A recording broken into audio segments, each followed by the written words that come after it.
बच्चों, आज हम वसंत हिंदी पाठ्य पुस्तक से पाठ 7 पापा खो गए हैं पढ़ेंगे। यह एक नाटक है। यह एक मूल रूप से मराठी नाटक है जिसका हिंदी में अनुवाद किया गया है। तो इस पाठ के लेखक विजय तेंदुलकर जी हैं। इस पाठ में लेखक ने निर्जीव वस्तुओं को सजीव मानकर उनके जीवन के कष्टों और समस्याओं का वर्णन किया है। ठीक है। और साथ ही बच्चों के जो अपहरण की समस्या है उस पर भी प्रकाश डाला है।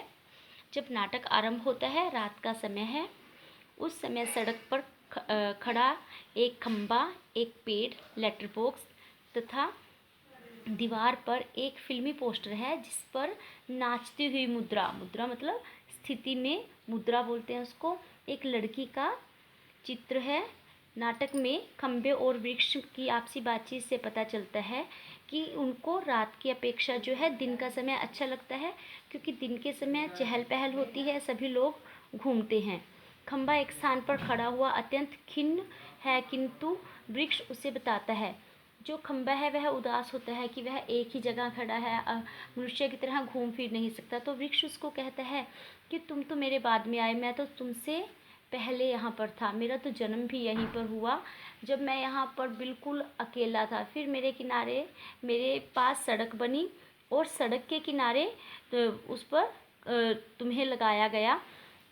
ठीक है। आरंभ में खंबे और वृक्ष की आपस में नहीं बनती थी, लेकिन धीरे धीरे उनमें आपस में बनने लगी। वो ऐसे कि एक दिन आंधी से जो खंबा था वो पेड़ पर झुक गया और पेड़ ने उसको सहारा देकर गिरने से रोक लिया। इस प्रकार उन दोनों में आपस में मित्रता हो गई। ठीक है। और पास ही उनके एक लेटर बॉक्स था। ठीक है। और वो आपस में बातचीत करते थे, लेकिन जैसे ही वहाँ पर कोई आता तो वो अपनी बातचीत बंद कर देते थे। ठीक है। और जो लेटर बॉक्स था वो क्या करता था कि अपने अंदर जो चिट्ठियाँ होती थी उनको पढ़ने लग जाता था। तो इस पर उसको पेड़ और खंबा बोलते थे कि हमें किसी की निजी चिट्ठियों को नहीं पढ़ना चाहिए। ठीक है। तभी वो उनको क्या होता है, एक आहट सुनाई देती है कि कोई आदमी आता है उधर, तो सभी चुप हो जाते हैं। तभी सब देखते हैं कि एक व्यक्ति किसी छोटी सी लड़की को उठाकर ला रहा है। उसने उस बच्ची को नशे की दवा भी पिला दी ताकि वह जल्दी से न जाग सके। उस आदमी को भूख लगी हुई थी, इसलिए वह वृक्ष के नीचे उस लड़की को लिटाकर खाना खाने के लिए चला जाता है। ठीक है। अजनबी आदमी के, क्योंकि अजनबी इसलिए क्योंकि उन्होंने, पेड़ ने और खंबे ने, उसको किसी ने कभी भी नहीं देखा था, वहाँ पर वो अजनबी था। ठीक है। तो जो अजनबी आदमी के जाने के बाद खंबा, पेड़, लेटर बॉक्स और कौवा लड़की और आदमी के विषय में सोचने लगते हैं कि दोनों क्या है कि अगर उसकी अपनी लड़की होती वो उसको ऐसे पेड़ के नीचे लिटाकर खाना खाने न जाता। तो वो अनुमान लगाते हैं कि यह बच्ची को उठाकर लाया है और हमें इस लड़की को बचाना है इससे किसी भी तरह। तो वो सोच विचार करते रहते हैं। तो वो थोड़ी सी उनके जो वार्तालाप है, आपस में बातचीत को सुनकर लड़की जाग जाती है और वो हैरान हो जाती है कि वह यह कैसे आई, और लड़की को जागा हुआ देखकर सभी चुप हो जाते हैं। ठीक है। तो जब वो चुप हो जाते हैं तो लड़की अपने माता पिता को याद करने लग जाती है, उसको अपने माता पिता की याद आती है और वह डरी हुई सी लगती है। ठीक है। तो वो क्या करते हैं, उसको, उसके डर को दूर भगाने के लिए उससे बात करते हैं। ठीक है। लेटर बॉक्स उससे बात करता है जिससे लड़की के मन का भय दूर हो जाता है।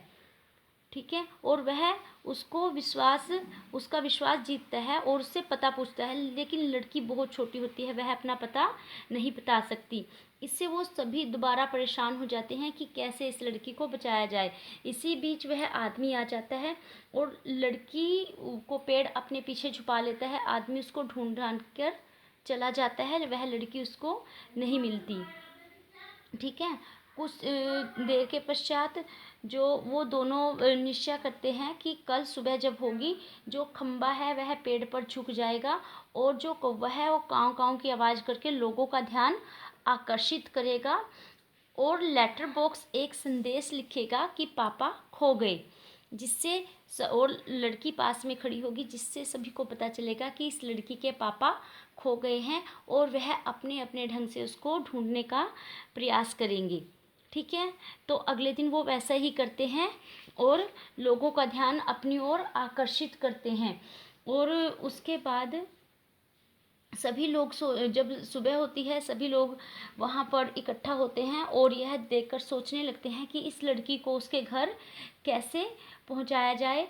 और जो है सभी अलग अलग ढंग से उसको उसके घर का पता ढूंढने का प्रयास करते हैं। ठीक है, आपने यह एक नाटक है और आपने इसको ध्यान से पढ़ना है और इस प्रकार यह नाटक समाप्त हो जाता है। अगर आप इसको अच्छे से पढ़ोगे तभी आपको यह समझ आएगा।